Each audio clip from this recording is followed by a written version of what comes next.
ధైర్యం ఉంటే నా రాజీనామాను మీరు యాక్సెప్ట్ చేయండి.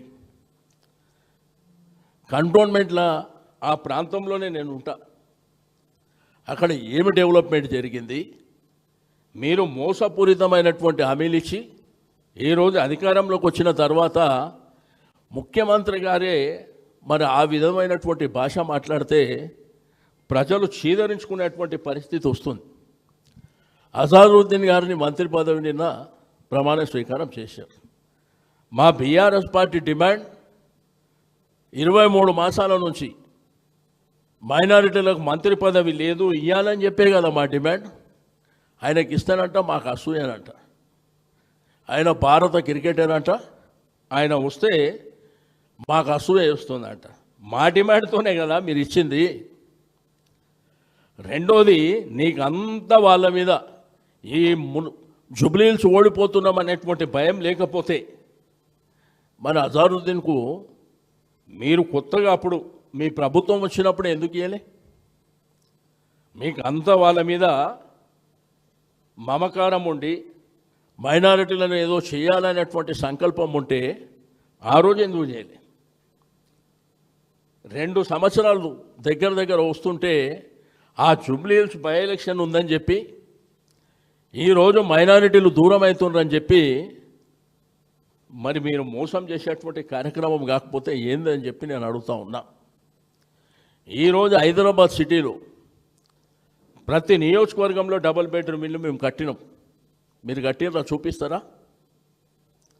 రెండోది, హాస్పిటల్స్ కూడా టీమ్స్ హాస్పిటల్స్ నీకు ఇక్కడ ఎర్రగడ్డ కానివ్వండి, సనత్ నగర్ చెస్ట్ హాస్పిటల్, అల్వాల్ ప్రాంతం కానివ్వండి, ఎల్బీ నగర్ ప్రాంతం కానివ్వండి, మీరు పోయి ఫోటోలు దిగుతుర్రే, అవి మేము శాంక్షన్ చేసి మేము ఆల్రెడీ కన్స్ట్రక్షన్ జరుగుతున్నటువంటి సందర్భంలో కదా మీరు వచ్చింది. ఏం అభివృద్ధి కార్యక్రమాలు హైదరాబాద్ సిటీలో చేసినరో ఎక్కడైనా చర్చ పెడితే మేము సిద్ధంగా ఉన్నాం. మీరు 23 మాసాలలో ఏం చేశారు, మేము గతంలో ఏం చేసినాం, ఏడ చర్చకు పెట్టినా కానీ రెడీ ఉన్నాం. ఎస్ఆర్డిపి ద్వారా మీకు ఫ్లైఓవర్లు కానీ 19 ఫ్లైఓవర్లు, 5 అండర్ పాస్లు, 7 ఆర్ఓబీలు, ఆర్యూబీ 1, ఒక కేబుల్ బ్రిడ్జు, ఒక స్టీల్ బ్రిడ్జు. ఈ విధంగా హైదరాబాద్ జనాభా విపరీతంగా పెరిగిపోతున్నటువంటి సందర్భంలో మీకు వేరే దేశాల నుంచి హైదరాబాద్ వచ్చిన వాళ్ళు ఆశ్చర్యపోయే విధంగా మరి సూపర్ స్టార్ తమిళనాడు మన సూపర్ స్టార్ రజనీకాంత్ గారు ఆయన్నే చెప్పిండు, నేను హైదరాబాద్లో ఉన్నానా అమెరికాలో ఉన్నానా అని చెప్పి.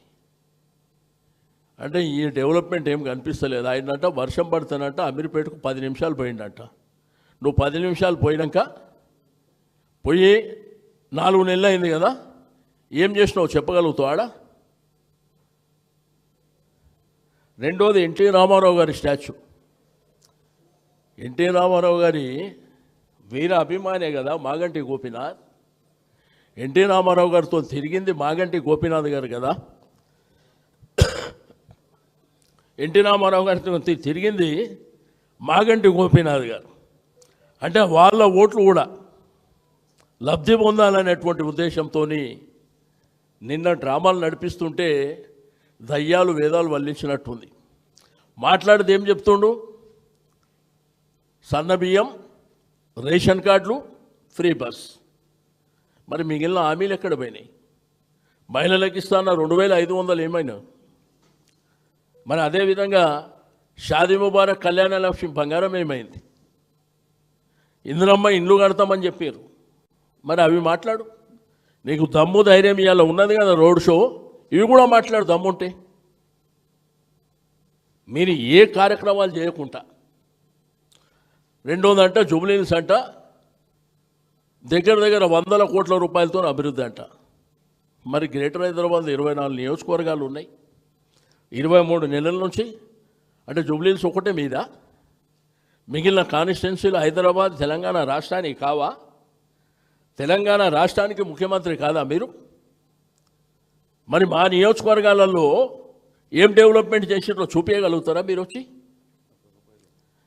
ఈరోజు అన్ని వర్గాల ప్రజలు ఆ రోజు సంబంధ వర్గాలు సంతోషంగా ఉండాలని మీకు రంజాన్ తోఫా కావచ్చు,